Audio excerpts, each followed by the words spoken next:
En 2020, la marque DZO dévoilait sa série V-Speed Prime, une série composée de 7 optiques et qui couvrait les capteurs full frame. 2 ans plus tard, cette série se voit offrir une nouvelle déclinaison, la série V-Speed Prime Retro. La série V-Speed Prime Retro de DZO possède de nombreuses similitudes avec sa grande sœur, la série V-Speed Prime, qu'on peut désormais appeler la série d'origine.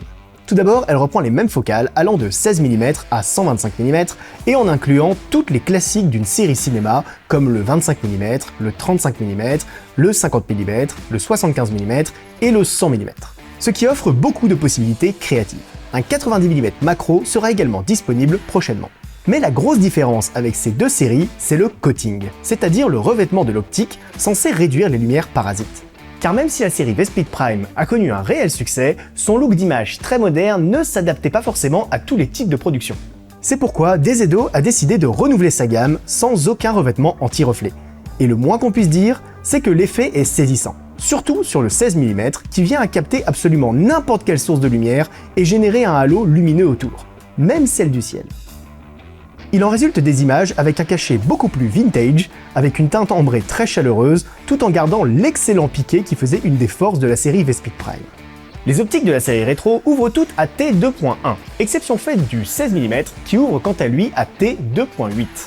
Leur grande ouverture permet aussi bien de tourner en conditions de basse luminosité, mais également d'isoler convenablement un sujet dans un bokeh joliment circulaire et avec une transition très douce. Transition facilitée par une bague de mise au point de 270 degrés présente sur toutes les optiques de la série.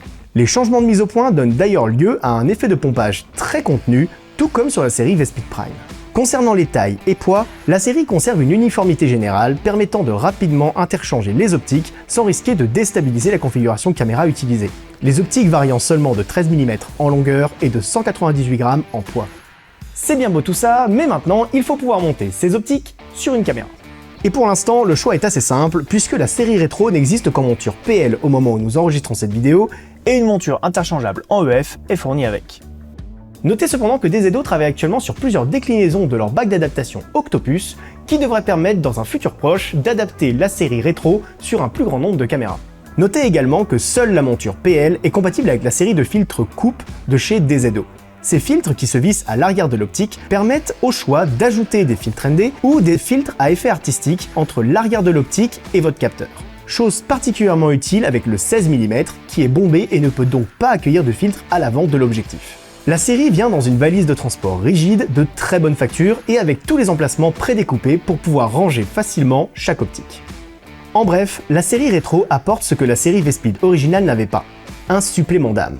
Un look vintage mais pas tape à l'œil qui pourra cependant décevoir certaines personnes qui espéraient y trouver un look très marqué comme sur une vieille optique des années 60-70. DZO a souhaité trouver un compromis entre héritage et modernité. Et le pari semble réussi avec cette série au flair très marqué mais au piqué et au micro-contraste résolument très proche des optiques modernes.